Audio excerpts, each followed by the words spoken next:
Okay, try again to make this video. This is take 3.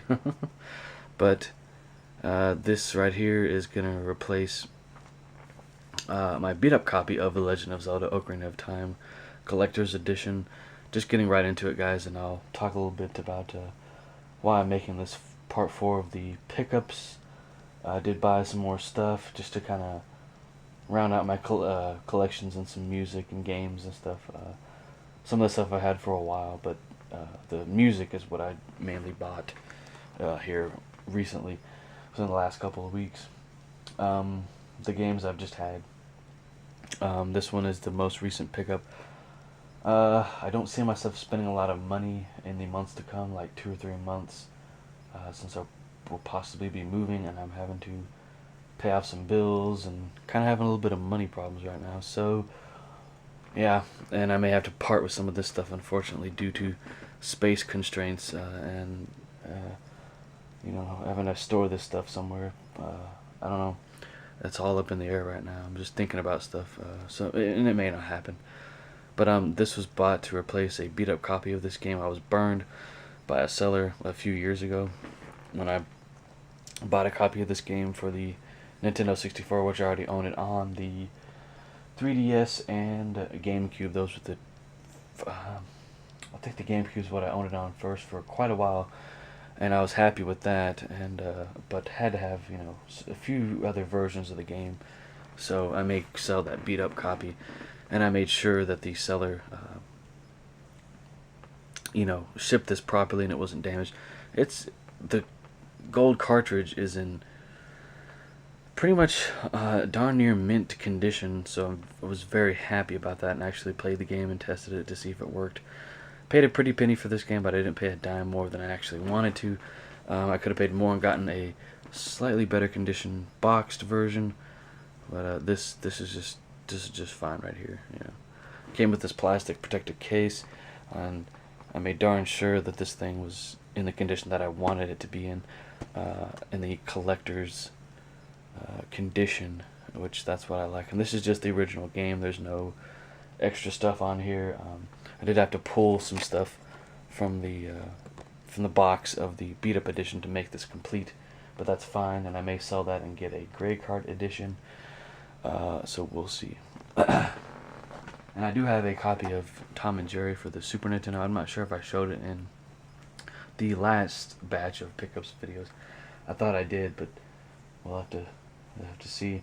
I mean, it's really not a special game. It's just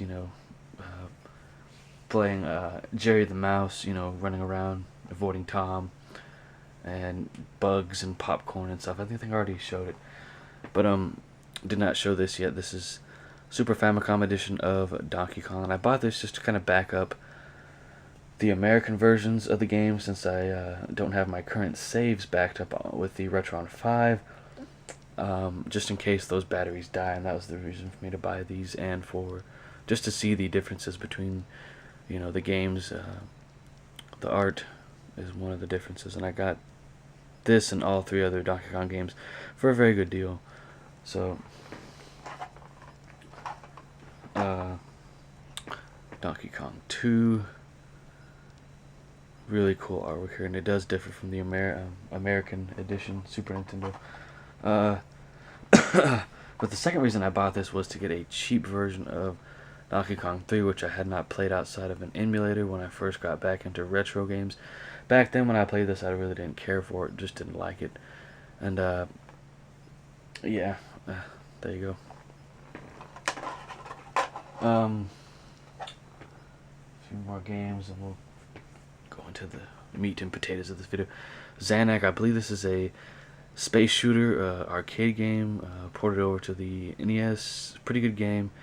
Having some trouble playing it on my NES, though. It doesn't like something it doesn't like about the game, so it comes up with the blue screen, but it works just fine on my Retron 5, so that's usually what I play it in. I haven't played much of it, but from what I played, it's pretty fun. It's a good challenge. Moving onward, bringing some things into the collection that were one item that was out, and that is Soulfly's self-titled album. I did have the special edition of this album, which came out in 2000. Uh, so good to have it back on the collection. Just the special edition adds a second CD, and which has live tracks of almost every track off the actual album. Excuse me. So, yeah, same. It's really just the same thing as the special edition in terms of how it looks and the content inside the book and whatnot. I've already shown it. But just classic stuff here, just really raw, heavy stuff. There's probably gonna have to be a part 5 to this video, guys. This hasn't happened in a while. Me having to do multiple parts like this. But yeah, just heavy stuff here. Eye for an Eye, No Hope, No Fear, Bleed, Tribe, Boomba, Soulfly, great track. Quillamobo, the song remains insane. Just, I could listen to nearly every track on here, and it brings back a lot of memories of me back when I bought this album back in 2002, and I kind of wish I kept that special edition. I mean, it's still available, but yeah. And another Soulfly CD that I didn't have in the collection but really wanted it, and this is the special edition of the album, not the newer deluxe edition, which is out. But you have, the title track, Back to the Primitive. Saw that video probably for the first time on MTV back in 2003, possibly. It's hard to read this. You have Jump the Fuck Up. Do apologize if you can hear some hammering in the background. The Memory of, I think it's Father. One of these tracks does feature. Hold on. I'll show the inside there. So this does offer up live tracks of the songs. Here is the booklet, which this is how the original album cover looks. Look through here so I can find out what's. Oh wow.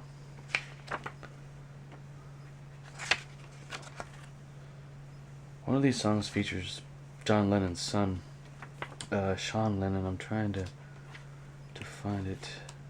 Produced by Toby Wright, the guy that produced Alice in Chains. Very cool imagery, though. Very tribal stuff here. Almost ancient Egyptian type. Yeah, Sean Lennon. It doesn't say, but here's a picture of him. Here. Good stuff. It's like acoustic, very moving piece. I just didn't expect that in, a Soulfly album. It's always usually just balls to the wall, crazy, metal. Speaking of metal, moving over to Black Sabbath. This is a 1988 WB issue of the album, and what's funny is it still has this piece of the sticker here. So 1988 edition, as far as I know. Certainly sounds great. Bought this to kind of just see how it sounded, and I do already own a copy of it, but this is a pirated version. You can tell by the cover right away it doesn't look all that sharp. It's just kind of a little weird looking. Same with the CD. I mean, this is from 1986, made by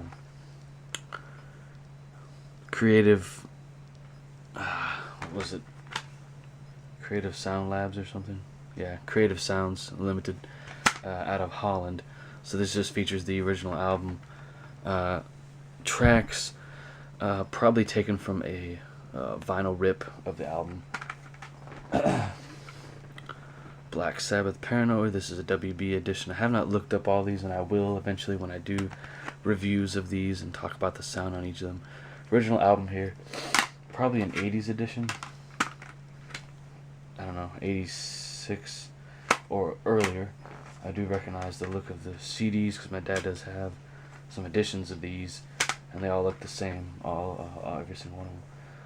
Sabbath, Bloody Sabbath. These are going to be shown in no order.